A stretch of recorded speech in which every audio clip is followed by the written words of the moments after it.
దేవునికి స్తోత్రం. ప్రభునందు ప్రియ దేవుని ప్రియులారా, ప్రభు పేరట మీ అందరికీ మరణాత. ప్రియులారా, దినము పాఠము కొత్త జీవితం. కొత్తది అనే మాటను నిన్నటి కాలంలో విన్నాం. కొత్త జీవితం, దాని నిమిత్తము ప్రార్థన చేద్దాం. మమ్మల్ని మిక్కిలిగా ప్రేమించుచు ఆదరిస్తూ ఆయత్తపరచుచున్న ప్రభువా, నీకు వందనాలు, స్తుతులు స్తోత్రాలు చెల్లిస్తున్నాం. చరిత్ర కలిగిన గ్రంథమును నాయన చేత పట్టుకుని నీ ఎదుట, నీ బిడ్డల ఎదుట నిలుచున్నాను. నిలుచున్నది నేనే గాని మాట్లాడేది నీవే.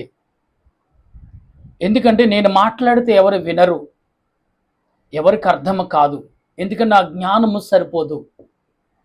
నాలో నీ ఉండి నీ బిడ్డలకు కావలసిన ఆత్మీయ ఫలాలను, జ్ఞానముతో కూడిన మాటలను అందించమని, అలుపుడిన నన్ను నీ సిలువుచాటును మరుగుపరిచి నా కంఠస్వరం నీ బోరుగా వాడుకొని నడిపించమని ఆత్మరూపుడును వాక్యమైన యేసుక్రీస్తు నామమున ప్రార్థిస్తున్నాను పరమ తండ్రి, ఆమెన్. దేవదీవెన మనకు తోడుగా ఉండి ముందుకు నడిపించునుగాక, ఆమెన్. ప్రభునందు ప్రియా దేవుని బిడలారా, కొత్త జీవితం. నిన్నటి కాలంలో ప్రభు చాలా మాటలు మనకు అందించారు. కొత్త లోకము, కొత్త మాటలు, కొత్త ప్రదేశము, కొత్త ఆలోచనతో కూడిన క్రియలు. అది ఈ రోజున దేవుడు అదే అంశంలో ఉండి కొన్ని మాటలను మనం చదువుకుందాం. 21 వచనం నుండి ప్రకటన గ్రంథం 9వ వచనం నుండి 16 వరకు మనం చదువుకుని 21 అధ్యాయము 9వ వచనం నుండి 16 వచనం వరకు మనం చదువుకుందాం. అంతటా ఆ కడపటి 7 తెగుళ్ళతో నిండిన 7 పాత్రలను పట్టుకుని ఉన్న 7 దేవదూతలలో ఒకడు వచ్చి, ఇటు రమ్ము, పెళ్లి కుమార్తెను అనగా గొర్రె పిల్ల యొక్క భార్యను నీకు చూపించుదునని నాతో చెప్పి, ఆత్మవశుడునై ఉన్న నన్ను ఎత్తైన గొప్ప పర్వతం మీదకి కొనిపోయి యెరూషలేము అను పరిశుద్ధ పట్టణము, దేవుని మహిమ గలదై పరలోకమందున్న దేవుని యొద్ద నుండి దిగివచ్చుట నాకు చూపును. ప్రభునందు ప్రియుల 2 వచనాలు మనం చదువుకున్నాం. ఒక దేవదూత అనగా 7 దూతలలో ఆనాడు మొదట పట్టుకున్న 7 పాత్రలు పట్టుకున్న దూత ఒకటి పిలిచి, ఇటు పైకి ఎక్కువ రమ్ము అని ఎత్తైన స్థలము అనగా యెరూషలేము సీనాయి పర్వతం మీద దగ్గరకు అనగా ఆ స్థలముకు తీసుకెళ్లి గొప్ప సూచక్రియ చూపించినట్లుగా మనం చూడగలుగుతున్నాం. ప్రియమైన ప్రియ దేవుని విశ్వాసులారా, దేవుని సంగమా, ఈ రోజున కొత్త లోకముని దేవునికి ఇవ్వబోతున్నాడు. కొత్త జీవితం ఇవ్వబోతున్నాడు. ఏ జీవితమో నీకు చూపించే మరి ఆయన నీకు ఇస్తున్నాడు. అది నువ్వు గమనించక మరి ఏమవుతున్నావో ఒకసారి ఆలోచన కలిగి ఉండాలి.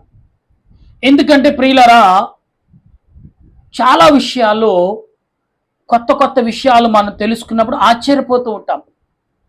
ఇక్కడ ఈ దూత స్వయంగా పిలుస్తుంది. అతనిని పిలిచి ఏమంటుంది? 11వ వచనంలో,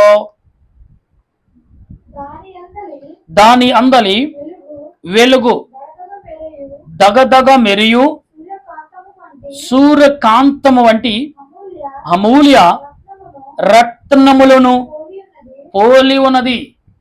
ప్రభునందు ప్రియులరా, అంటే ఆ యొక్క స్థలము రత్నాలతోనూ వైడూరు అనగా వెలుగుతో నింపబడి ఉంది ఆ పట్టణం. అది సామాన్యమైన పట్టణం కాదు, వెలుగుతో వెదజల్లుతున్న పట్టణం. ఇవాళ వజ్రాలు చూసి ఆశ్చర్యపోతున్నాం. ఒక వజ్రం చేతుకు తలిగించుకుంటేనే అబ్బో ఇతను కళ ధనవంతుడు అంటాం. వజ్రాలు మరి వజ్రాలతో అలంకరించబడిన ఆ పట్టణములో గొప్ప వెలుగు నింపబడింది అంటున్నారు. మరి 11, 12 వచనం చదువుతున్నప్పుడు, ఆ పట్టణమునకు ఎత్తైన గొప్ప ప్రాకారమును 12 గుమ్మములను ఉండెను. ఆ గుమ్మముల యొద్ద 12 దేవదూతలు ఉండిరి. ఇశ్రాయేలుల 12 గోత్రముల నామములు ఆ గుమ్మముల మీద రాయబడిన. ప్రభునందు ప్రియుల యాకోబు యొక్క సంతానం యొక్క గోత్రాల యొక్క పేర్లు వజ్రాలతో అలంకరించబడిన ఆ యొక్క పట్టణ యొక్క ద్వారం యొక్క గుమ్మాల మీద పేర్లు రాయబడ్డాయి. వారి పేర్లు ఎలాగంటే చాలా మంది కొన్ని పేర్లు చెక్కించుకుంటున్నారు. ధనవంతులు వజ్రాలతోనూ తనకు కలిగిన ఆస్తుపాస్తులతోనూ పేర్లు దేవుడు చెప్పినట్లుగానే చేసుకుంటున్నారు. కానీ దేవుడే స్వయముగా ఇవన్నీ వ్యర్థము, కానీ అక్కడ ఉన్నవి శాశ్వతము. ఇవి ఉన్నవి మెరుగు పెట్టినవి, అక్కడ మెరుగు పెట్టక్కర్లా, అవే మెరుగును వెదజల్లుతున్నవి. అంటే ప్రియులారా, మనము అసలు ఎవరము, ఎటువంటి వారము, మనము దేని నిమిత్తము ఈ భూమి మీద ఉన్నాము? నిన్ను నేను విమర్శించుకుంటాకే కాదు అని మాత్రం నీకు తెలుసా? ఎవరికి వాళ్ళు ధనాన్ని డబ్బుని సంపాదించుకుంటా కాదు అని మీకు తెలియదా? ఇవాళ ఏదైతే కూడగట్టుకుంటున్నారో ఆల్రెడీ అక్కడ నీకు స్థిరపడి ఉన్నాయని నీకు తెలుసా? ఇక్కడ నువ్వు కూడగట్టుకున్న ఏది కూడా నువ్వు పట్టుకెళ్ళలేవు, అక్కడి నువ్వు తేలేవు, కానీ అక్కడ ఏముందో నువ్వు చూడగలవు.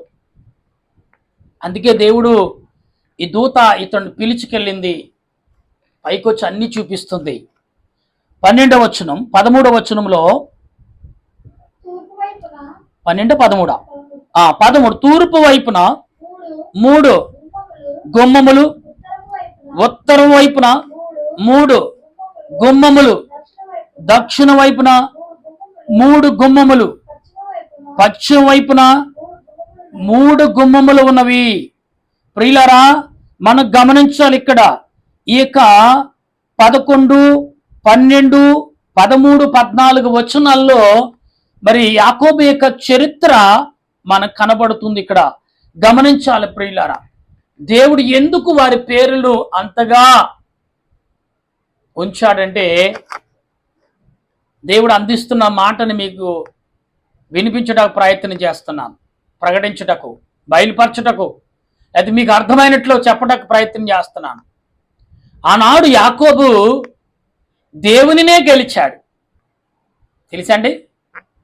దేవునిని గెలిచిన తర్వాత కలిగిన సంతానము, దేవుని గెలిచిన తర్వాత దీవించిన సంతానము యొక్క పేర్లు దేవుడు పరలోకంలో ఉంచుకున్నాడండి. అంటే యాకోబు అంటే మనిషి దేవునిని గెలుచుకున్నాడు, గెలుచుకుని దేవుని యొక్క శక్తిని పొందాడు అని భావం మనం ఎరిగిన వారు. ఎలా ఆ భావం నిర్వచనము పరలోకంలో వారి పేర్లు గుమ్మాల మీద రాబడ్డాయి. తూర్పు దిక్కున, దక్షిణ దిక్కున, పనమట దిక్కున, ఉత్తరమ దిక్కున, ప్రియులారా, ఈ 4 దిక్కులు వారి పేర్లను, వారికి సంబంధించిన ఏ గుమ్మాలైతే దేవుడిని ఆ పరలోకానికి పెట్టాడో ఆ గుమ్మల పేర్లు మొదటనే ఆ వారు ఎలాగున్నారంటే ఆహ్వానించే రమ్ము అని పిలుస్తున్నారు. వారు కూడా ఆ యొక్క పట్టణంలోకి ఎవరు 12 గోత్రాలు పరిశుద్ధుల వలె పిలుస్తున్నారండి. నిన్ను నన్ను ఈ లోకమునండి ఒకసారి ఆలోచించగలిగి ఉండండి. 14వ వచనంలో ఆ పట్టణపు ప్రాకారం 12 పునాదులు గలది. ఆ పునాదుల పైన గొర్రెపిల్ల యొక్క 12 అపోస్తుల 12 పేర్లు కనబడుచు. ప్రభునందు ప్రియులారు, ఇక్కడ యాకోబు యేసేపు తన అన్నగారికి భయపడి మార్గ మధ్యలో వెళ్ళిపోతున్నప్పుడు రాత్రి పడుకున్నాడు యాకోబు. ఒక రాయిని తలగడగా చేసుకుని పడుకున్నప్పుడు పరలోకము నుండి భూలోకముకు దేవదూతలు దిగి వచ్చుట, భూలోకం నుండి పరలోకం దేవదూతలు వెళ్ళుట చూశాడు. చూసి ఉదయం లేచాడు. తన తలగడ ఏదైతే పెట్టుకున్న రాయిని నిలబెట్టి అభిషేకి నూనె వేసి ప్రార్థన చేసి ఇక్కడ దేవుని సన్నిధిని నెలకొల్పాలి అని ప్రార్థన చేసి వెళ్ళిపోయాడు. అంటే ప్రభునందు ప్రియులారా, తన తండ్రి అయిన యేసేపు చూడండి, తన తండ్రి అయిన చూడండి అబ్రహాము కుమారుడు ఇస్సాకు దీవించిన ఆశీర్వాదం ఎంత గొప్పదంటే, ఒక్కడే అబ్రహాము, ఒక్కడే ఇస్సాకు, కానీ ఒక్కడులో నుండే ఇద్దరిని తెచ్చాడు దేవుడు. ఆ ఇద్దరిలోనే 12 మంది తెచ్చాడు. ఆనాడు అన్నాడు యాకోబుతో, యేసు ప్రభు మనం మాట్లాడుతూ వింటున్న పేతురుతో, ఏమంటే పేతురు నీ మీద నా సంఘమును కడతాను అన్నాడు. అంటే పేతురు 12 గోత్రాల్లో యాకోబు సంతానము కలిగిన ఒకడని మనం గమనించాలి. ఈ రోజున యాకోబు సంతానం 12 వారి యొక్క 12 స్తంభాలుగా పరలోకములో వారు కలిగి ఉన్నారంటే ఎంత గొప్ప ఆశీర్వాదము గమనించండి. 15వ వచనములో ఆ పట్టణమును గాని గుమ్మములను ప్రాకారమును కొలుచుటకై నాతో మాట్లాడు వాని యొద్ద బంగారపు కొలకర్ర ఉండెను. ఆ పట్టణపు అమ్మా చాలా సచ్చోకం అంటే చాలా గొప్పది. దాని పొడుగు దాని వెడల్పులకు సమానము. అతడు ఆ కొల్ల కర్రతో పట్టణమును కొలవగా దాని కొలత 750 కోసలనైనది. దాని పొడుగు ఎత్తును వెడల్పును సమానముగా ఉన్నవి. ప్రభునందు ప్రియులరా, కొన్ని 100 కిలోమీటర్ల దూరం అయి ఉండొచ్చు. అంటే ఇక్కడ కొలతలు దేవునికే తెలియాలి, కానీ మనుషులకి అంతు చిక్కని కొలత అది. కానీ రాశాడు, కానీ దాన్ని మనం అనేక రకాలుగా ఊహించుకోవచ్చు, కానీ ఊహించుకోవడం కరెక్ట్ కాదు.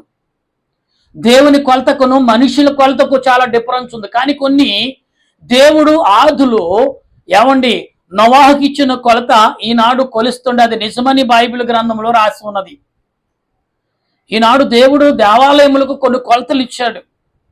అది మానవులకు సంబంధమైన భూ సంబంధమైన కొలతలు, కానీ పర సంబంధము కొలతలకు భూ సంబంధమైన కొలతలకు చాలా డిఫరెన్స్ ఉంటుంది. అసలు అంతు చిక్కనది పర సంబంధమైన కొలతలు. ఈ రోజున మనం గమనించాలి. ఈ పర సంబంధమైన కొలతలు మనము గమనించినప్పుడు నీ దేవుడని యెహోవా రక్షకుడని యేసుక్రీస్తు ఏమని మాట్లాడుచున్నారు అంటే 16వ వచనంలో మనం కంప్లీట్ చేశాం కాబట్టి గమనించాలి.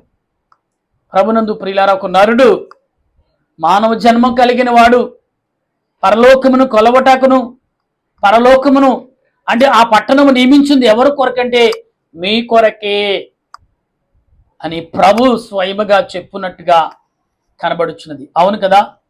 ఈనాడు చాలా మంది పేదవారికి మరి అనేకమైన కుటుంబాలకు ఈ దాని అదని ఇదని లేకుండా అందరూ సమానులుగా మరి కొన్ని ధనవంతులు, కొందరు ధనవంతులు పట్టణాలు కట్టి ఇస్తూనే ఉన్నారు. వారికి స్థాయికి మించిన మరి ప్రేమను ప్రకటించుకుంటున్నారు, లేకపోతే చాటించుకుంటున్నారు, లేకపోతే దేవునికి నా ప్రభు ప్రచ్చిన ప్రేమను ఈ రకంగా ప్రకటించాలని భావం కలిగి చేస్తున్న పనులు చూస్తున్నా. కానీ ఆ పట్టణము అది కాదు, కేవలము నీ కొరకు. ఇక్కడ కొన్ని గ్రూపుల కొరకు పట్టణాలు నియమిస్తున్నా, కానీ అక్కడ అలా కాదు. అందరి కొరకును, అన్ని దేశాల వారి కొరకును, మానవ జన్మము కొరకును దేవుడు పట్టణాన్ని నియమించాడు. ఆ పట్టణము మానవులు అంటే భూలోకములో ఏర్పడిన పేర్లు వారి యొక్క కుటుంబాలు కలిగిన వంశావళి యొక్క భుజాల మీద మోపబడిన పట్టణం. అంటే ఆ పట్టణం మనమే, మన కొరకు ప్రభు అలంకరించిన పట్టణం. అంటే ఆయనతో మనము, మనతో ఆయన ఉండే పట్టణం.